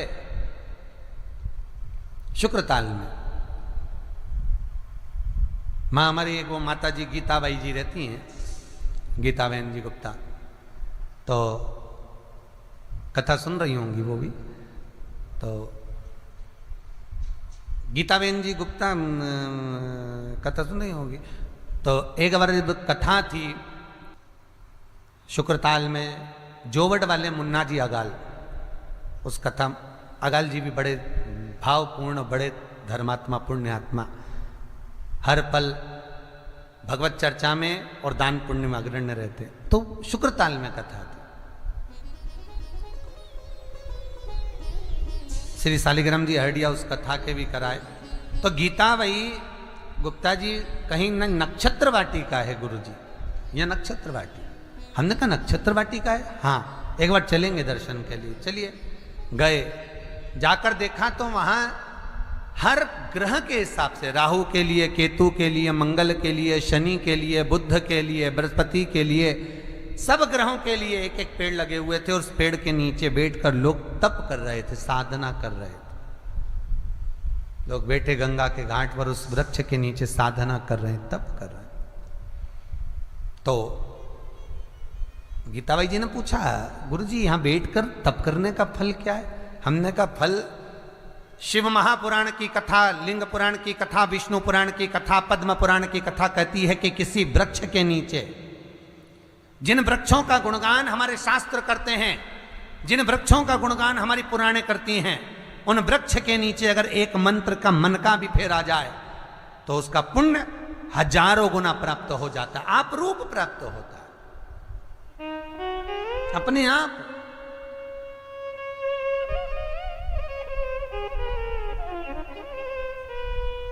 आप जिस पुण्य को करना चाह रहे हैं, मेरा बहुत निवेदन है महाराज, बहुत प्रयास करा करो, प्रयास करना। अगर हाथ के मनके की माला भी नहीं हो और किसी पीपल के पेड़ के नीचे 15 मिनट बैठने का मौका मिल गया, आंवले के वृक्ष के नीचे 5 मिनट बैठने का मौका मिल गया, किसी आंवले के वृक्ष के नीचे आप 5 मिनट बैठे हो, ओम नमो नारायण का मंत्र का स्मरण कर लो, ओम नमो भगवते वासुदेवाय का जाप कर लो, बस उसका फल चौगुना हजारों गुना प्राप्त हो जाता है। शमी के पेड़ के नीचे बैठे हो, श्री शिवाय नमस्तुभ्यम का जाप करिए, चौगुना गुना फल मिलेगा, 1000 गुना फल। बेलपत्री के पेड़ के नीचे गए हो, ओम नमः शिवाय ओम का जाप करिए, फल मिलेगा।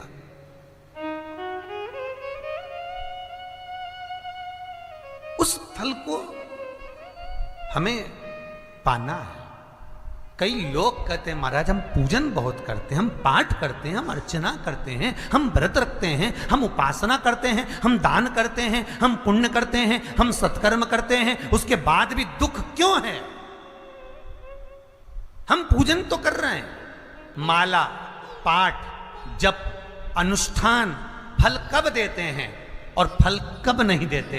ये शिव महापुराण की उमा संहिता कह रही है।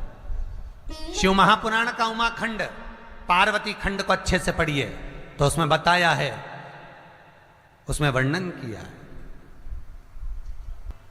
बहुत श्रेष्ठ नहीं। कुछ देरी महाराज, कुछ क्षण, कितना सुंदर कहा है, पीपल की परिक्रमा करो, चाहे आंवले की परिक्रमा करो। जिंदल परिवार जब कथा कराया था तो उसमें वर्णन करा था। अभी राव परिवार की जो कथा चल रही है इसको भी ध्यान से सुनते हुए कथा को बहुत उतारना जीवन में। परिक्रमा करते समय हम अपने हाथ में कुछ मन का रखते हैं, हम अपने हाथ में चिरौंजी का दाना रखते हैं, हम अपने हाथ में कुछ मूंगफली का दाना रख लेते हैं, हम अपने हाथ में कोई टॉफी रख लेते हैं, हम अपने हाथ में कुछ मिश्री का दाना रख लेते हैं। क्यों? उसका कारण है कि परिक्रमा डायरेक्ट लगाएंगे, लगाते जाएंगे तो फल नहीं मिलेगा, पर परिक्रमा लगाकर जब सामने आए और थोड़ा सा सामान डालेंगे, डालने के लिए रुकना पड़ेगा, रुकेंगे तो दूसरी परिक्रमा का फल मिलेगा। अगर डायरेक्ट लगाए जाए तो कोई फल की प्राप्ति नहीं है हमारे। कोलू की बेल की तरह चले जा रहे, चले जा रहे,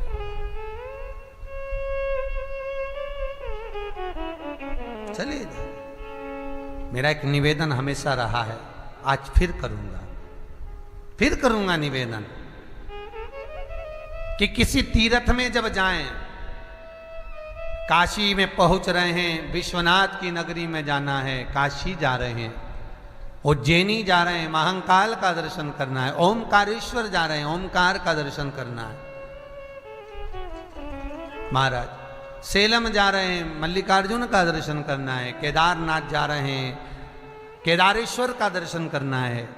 मेरा उनसे निवेदन है जो गोवर्धन नाथ जी की परिक्रमा करने भी जाते हैं उनसे भी कहूंगा, जो काशी जाते हैं उनसे भी कहूंगा, नाथद्वार हो जाते हैं उनसे भी कहूंगा कि रात को ट्रेन में बैठे, सवेरे उतरे, दर्शन कला, गोवर्धन नाथ जी की परिक्रमा करिए और तुरंत ट्रेन में बैठे और भग कर अपने घर आ गए। ऐसे दर्शन से कोई फल नहीं है। कुछ देर जाकर भगवान के पास बैठकर उनसे बात तो करो, विश्वनाथ आपने बुलाया, बहुत दिनों के बाद बुलाया, बाबा बहुत याद आती है आपकी, आप कृपा करा करो, इतना धन इतना वैभव देना मेरे विश्वनाथ कि मैं दर्शन करने आ जाऊं। हे गोवर्धन नाथ, कई लोग गिरिराज जी की परिक्रमा करने जाते हैं, गोवर्धन नाथ जी की परिक्रमा करने जाते हैं, बिल्कुल खड़ी परिक्रमा, मैं कुछ खाऊंगा नहीं, मैं कहीं बैठूंगा नहीं, चले जा रहे, हांपड़ी भरा रही, पर शरीर थक रहा, पसीना बह रहा, चले जा रहे। भगवान खुद बच्चे का रूप रखकर उसके पास में आ रहे, पानी पी लो, भंडारा खोल रखा है, टेबल पे पूरी सब्जी बट रही, कुछ खा लो, बुला कर कह रहे हाथ जोड़ जोड़ के खा लो। क्यों? क्योंकि भगवान कह रहे इसे कोलू की बेल की तरह परिक्रमा मत लगा, मेरे पास आया है, कुछ देर बैठ तो सरी। वो याद करिए, ना जी भर के देखा, ना कोई बात की, बड़ी आरजू थी मुलाकात की। ना हम उनसे जी भर कर देखे, ना मिले, ना जुले, ना बात करी। तुम्हारे यहाँ कोई मेहमान आया, बहुत दूर से आया और दरवाजे पर आया और 5 मिनट मिला और जी कैसी हो, बढ़िया, आनंद में, बस जा रहा हूं, और वो तो बुझ जाए तो बुरा तो लगेगा। आया क्या को मुंडा दिखाने आया था क्या? थोड़ी देर बैठ तो सही, पानी तो पी ले, चाय पी ले, मैं बनाऊं। नहीं, मैं तो आया नहीं गया, बुरा तो लगेगा।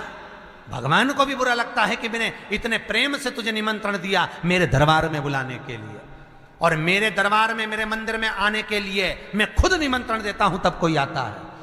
शिव महापुराण की कथा, भगवान का दरवाजा, तीर्थ व्रत, ये सारे जब तक भगवान ना चाहे कोई नहीं करवा सकता, कोई कर नहीं सकता। मैंने निमंत्रण दिया और तू ना आया। कुछ देर बैठकर उससे निगाहें तो मिलाओ, कुछ देर बैठकर उसके पास जाओ तो सही। कई लोग तीर्थ करने जाते हैं, उनको यही अंदाजा नहीं रहता कि तीर्थ में कौन सा मंदिर कहाँ है। फिर बाद में फोन लगा के पूछते हैं, गुरुजी वो पांडुकेश्वर कहाँ पर है? अरे भैया, बद्रीनाथ जाते हैं तो ड्राइवर से बोलो कि पांडुकेश्वर आए तो रोक गाड़ी, रोकेगा। गाड़ी से नीचे उतरो, सामने राइट में देखोगे तो पांडुकेश्वर का मंदिर है, थोड़ी नीचे पे। विश्वास रखकर शंकर के द्वार का एक कतरा मात्र भी जीवन का कल्याण कर देता है, क्योंकि उसकी भस्मी में भी करोड़ों का धन छुपा होता है। बस बखान क्या करूं मैं राखों के ढेर का,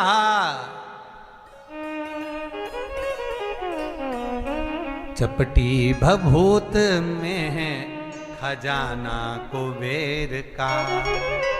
जहां शंकर निवास कर रहे हैं, जहां शिव रह रहा है, जहां भगवान शंकर का शिवलिंग है, जहां शिव निवास करते हैं, उस जगह पर एक एक पत्ते पत्ते का भी मोल तत्वता है। मोल तत्वता, पत्ते की भी मोल तत्वता है। उसको पहचानो, उसको जानिए।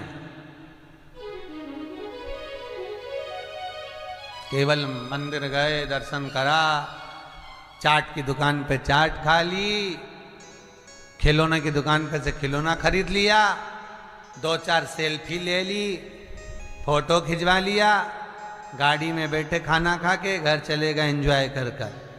मंदिर दर्शन के लिए नहीं गए थे, दर्शन करने जाते तो एक एक मालूम कर कर जाते कि यहाँ क्या क्या है। सियोर वाला महाराज कथा में बताएगा तो अपन को एक एक चीज मालूम होना चाहिए कि यहाँ ये चीज विराजमान है और उसका हमें फल प्राप्त करना।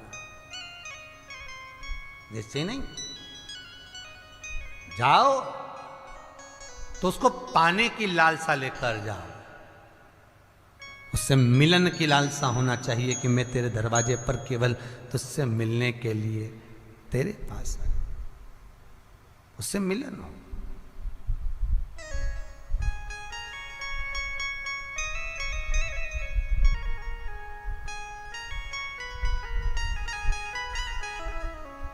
बस उसको पाने की जब लालसा बढ़े, उसको पाने की जब ललकता बढ़े तो सुख का अनमोल हो।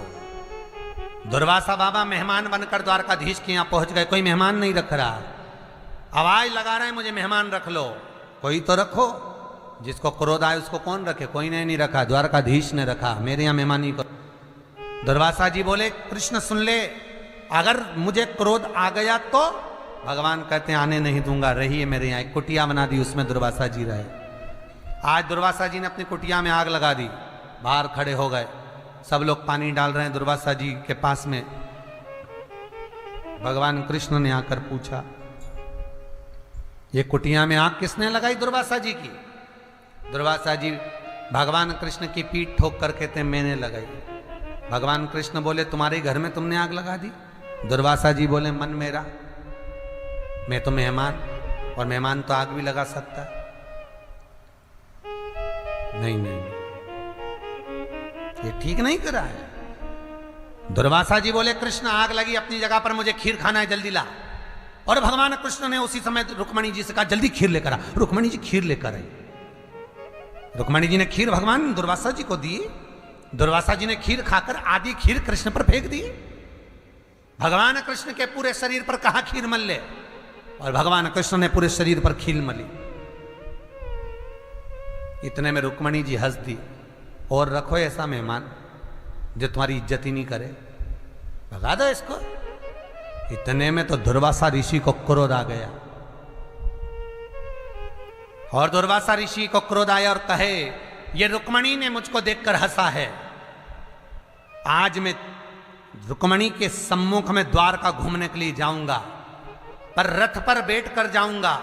उस रथ में ना घोड़ा लगेगा ना घोड़ी लगेगी, उस रथ में रुक्मणी जुतेगी, रथ को रुक्मणी लेकर जाएगी।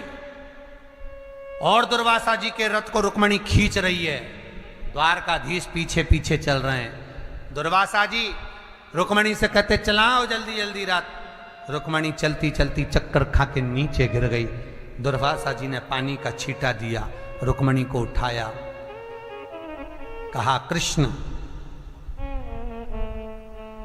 हे कृष्ण, ये रुक्मणी ने मेरी हंसी उड़ाई है, ये तेरे साथ द्वारका में नहीं रहेगी, इसका तुझे त्याग करना पड़ेगा। इसलिए रुक्मणी का त्याग करा। कभी कोई द्वारका जी गए होंगे तो उनको मालूम होगा, द्वारकाधीश के मंदिर के अंदर रुक्मणी का मंदिर नहीं, रुक्मणी का मंदिर कोसों दूर है। त्याग करना पड़ेगा तुझे। और सुन कृष्ण, मैंने तुझे खीर नहीं कवच दिया था। ये शंकर जब भी देता है तो कुछ अच्छा ही देता है। दुर्वासा जी कहते हैं, मैंने तुझे कवच दिया था, उस कवच को तूने पूरा नहीं पहना, पांव के तलवे में खीर नहीं लगाई।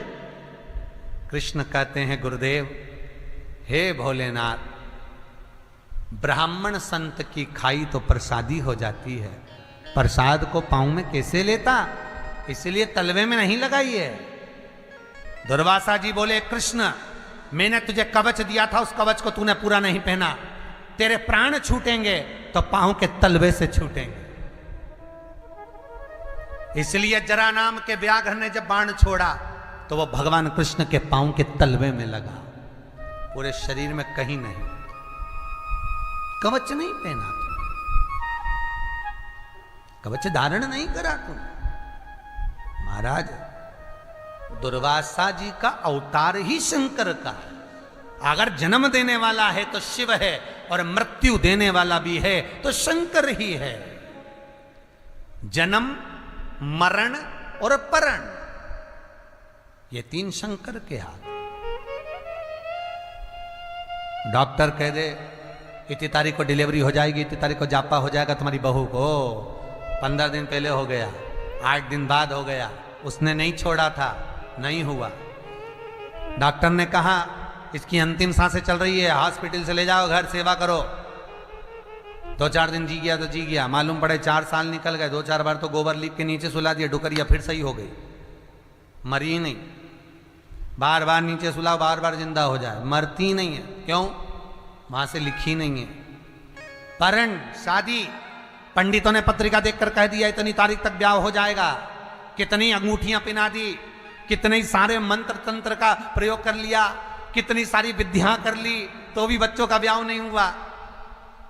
पंडित जी को फोन लगाकर बोल रहे, महाराज जी आपने बताया था, वो हमने करा, हुआ नहीं। क्यों? परण भगवान के हाथ में है, जब तक बंधन नहीं करेगा तब तक हो नहीं सकता। कितने ही देखो, बोलो तो रे, कितने टीवी पे कथा सुन रहे हो, और कितने लोग टीवी पर कथा सुन रहे हैं, जरा विचार करो। तुम्हारे लिए कितनी लड़कियां देखी होगी, तुम्हारे लिए कितने लड़के देखे होंगे, कितने बायोडाटे आए होंगे। उसके बाद तुम्हारी किस्मत में यही लिखी थी, और तुम्हारी किस्मत में यही लिखा था।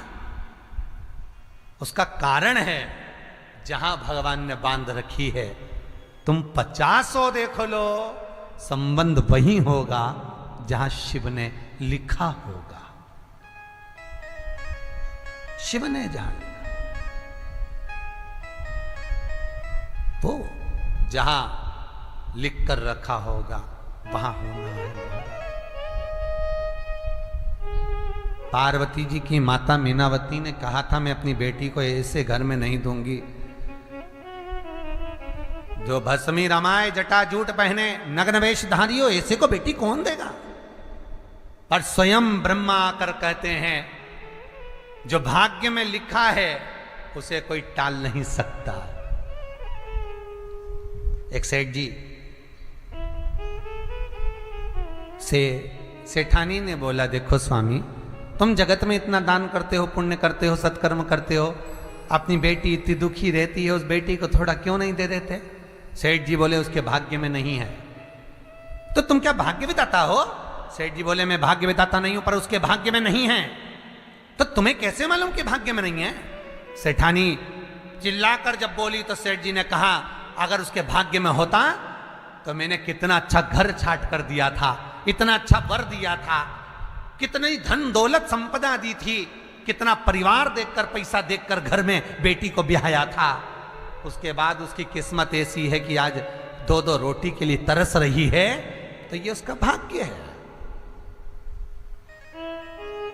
सेठानी बोली, तो तुम दुनिया को इतना दान देते तो बेटी को क्यों नहीं दे देते? नहीं दूंगा तो नहीं दूंगा। सेठानी बोली, तुम नहीं दोगे तो क्या हुआ, क्या मैं नहीं दे सकती? तू दे दे, जा दे दे।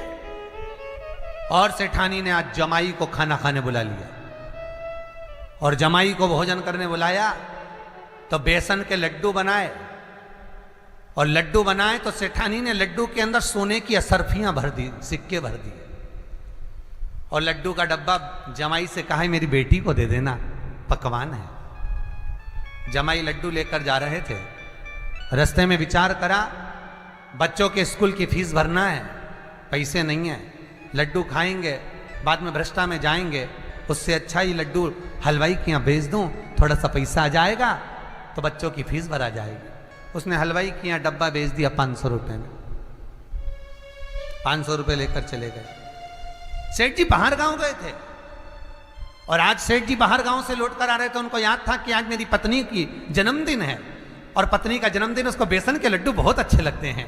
सेठ जी तुरंत हलवाई की दुकान पर गए, भैया कोई ताजा लड्डू है क्या? हाँ सेठ जी, अब भी ला के देता हूँ। और 700 रुपये में लड्डू का डब्बा सेठ जी को दे दिया। सेठ जी वो डब्बा ले जाकर अपनी पत्नी को दिए। पत्नी ने जैसे डब्बा खोला, उसमें से जो लड्डू खाया तो सोने की असरफियाँ निकली। सेठानी ने माथा ठोका। सेठ जी बिल्कुल सत्य कहते थे, भाग्य में नहीं होगा तो नहीं मिलता है, कितना ही प्रयास कर, कितना ही प्रयास कर। आज एक यजमान कह रहे थे, गुरुजी इस समय तो हमारी कथा होना थी श्रावण महीने में, पर फरीदाबाद वालों की कथा चल रही है गुरुजी। तो कहा ये भाग्य बिना नहीं मिल सकती। आपने भले बुक करा था, पंडाल बुक करा था, साउंड बुक करा था, सब तुमने बुकिंग करी, पर रह गए। ये फरीदाबाद वालों के भाग्य में, राव परिवार के भाग्य में लिखी थी तो हो रही। जिसके किस्मत में भाग्य में लिखा वो करा लिया, जो नहीं लिखा नहीं कर रहा। होगी जिन जिन की आंखें रह गई है। कथाएं इतनी सारी मार्च से लेकर की जो अभी तक का क्रम है, और आगे का भी कुछ नहीं कह सकते। जो कथाएं कैंसिल होती गई हैं वो आगे होगी, जब बाबा विश्वनाथ कृपा करेगा, शंभु कृपा करेगा, तब होगी। तो जन्म मरण परण तीन शंकर के हाथ में है। जन्म देने वाला भी भोलेनाथ है, जन्म वो देता है। मरण देने वाला, मृत्यु देने वाला भी वही है। वो कहेगा तब मृत्यु होगी। अकाल मृत्यु वो मरे, जो काम करे चंडाल का, काल उसका क्या बिगाड़े, जो भक्त हो महा काल। शंकर देने वाला। परण विवाह, गुरुजी लड़की को मंगल है, गुरुजी लड़के को मंगल है, क्या करा जाए? कुछ मत करो। प्रदोष के व्रतों में वर्णन किया गया है कि रवि का प्रदोष, भौम का प्रदोष, मंगल का प्रदोष, बुध का प्रदोष, गुरु का प्रदोष, शुक्र का प्रदोष, शनि का प्रदोष। जो प्रदोष पढ़ते हैं पूरे महीनों में, पूरे वर्ष में, मंगल का प्रदोष निकाल कर रख लो कि मंगल का प्रदोष इस दिन पड़ रहा है।